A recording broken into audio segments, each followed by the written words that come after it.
మార్చి 3న ఏర్పడనున్న పాక్షిక కేతుగ్రస్త చంద్రగ్రహణం సందర్భంగా దేశవ్యాప్తంగా ఆలయాలు మూసివేయడం వెనుక గొప్ప ఆధ్యాత్మిక భావన ఉంది. హిందూ సంప్రదాయం ప్రకారం గ్రహణ కాలాన్ని సాధారణ సమయంగా కాకుండా శక్తి మార్పులు జరిగే ప్రత్యేక దశగా భావిస్తారు. పురాణాల ప్రకారం క్షీరసాగర మథన సమయంలో అమృతం తాగిన రాహు కేతువులు సూర్యచంద్రులపై ప్రతీకారంగా గ్రహణం కలిగిస్తారని విశ్వాసం. ఈ సమయంలో ప్రకృతి శక్తుల్లో స్వల్ప అసమతుల్యత ఏర్పడుతుందని పెద్దలు చెప్తారు.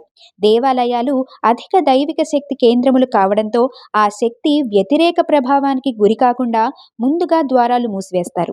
గ్రహణం ముగిసిన తరువాత ఆలయ ప్రాంగణం మొత్తం శుద్ధి చేసి విగ్రహాలకు అభిషేకం చేసి మళ్లీ పూజలు ప్రారంభించడం ద్వారా పవిత్రతను పునరుద్ధరిస్తారు.